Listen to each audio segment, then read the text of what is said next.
दोस्तों कहते हैं ना कि अगर मन चंगा तो कठौती में गंगा। मतलब अगर आपका मन साफ है तो एक कटोरी में भी अगर आपकी पानी है वो भी गंगा की जैसी है।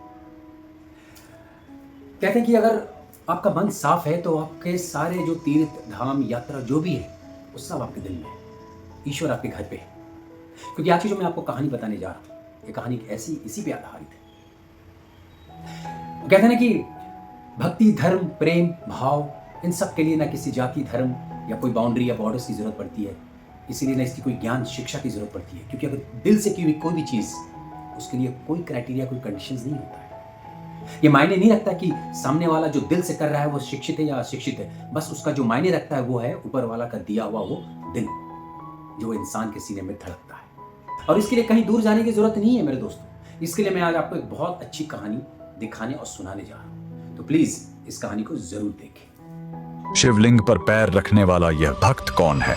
ये कहानी आपको ये सोचने पे मजबूर कर देगा क्या कोई ऐसा भी भक्त होता है जो अपने भगवान के सिर पे पैर रख दे। शिवलिंग पर पैर रखने वाला यह भक्त कौन है? यह कहानी है आंध्र प्रदेश के श्रीकालहस्ती की, जहां एक शिकारी तिन्ना ने भक्ति के सारे नियम तोड़ दिए। तिन्ना भोले भाले थे, उन्हें शास्त्रों का ज्ञान नहीं था। लेकिन एक दिन जब उन्होंने जंगल में एक शिवलिंग को देखा तो उन्हें लगा कि यह उनका भगवान है और यह अकेला भूखा है। उन्हें लगा कि शायद भगवान भूखे हैं, उन्हें खाने के लिए कुछ देना चाहिए, पानी पिलाना चाहिए।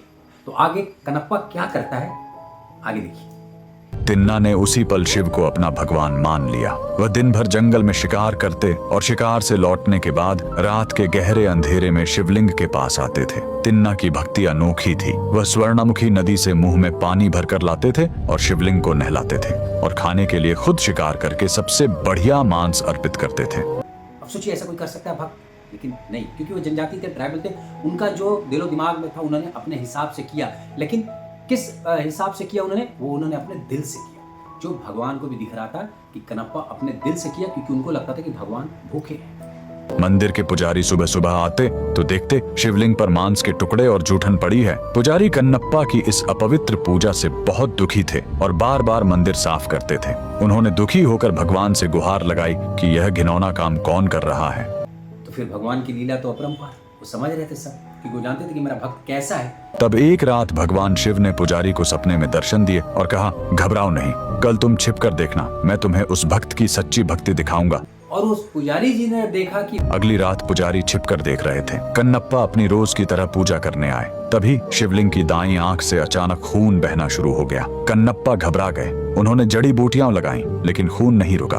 अंत में उस अनपढ़ भक्त को एक ही रास्ता सूझा, आंख के बदले आंख। बिना किसी दर्द या संकोच के उन्होंने अपना तीर लिया और अपनी दाईं आंख निकालकर शिवलिंग की आंख पर लगा दी। चमत्कार, खून तुरंत रुक गया। लेकिन तभी शिवलिंग की बाईं आंख से भी खून बहना शुरू हो गया। कन्नप्पा समझ गए कि अब उन्हें अपनी दूसरी आंख भी देनी होगी। मगर उन्होंने सोचा, दूसरी आंख निकालने के बाद मैं देखूंगा कैसे कि आंख को सही जगह कहाँ लगाना है। तब उन्होंने अपनी दूसरी आंख निकालने से पहले शिवलिंग की आंख पहचानने के लिए अपना पैर शिवलिंग पर रख दिया। भक्ति के इस चरम बलिदान को देखकर पुजारी की आंखें फटी रह गईं।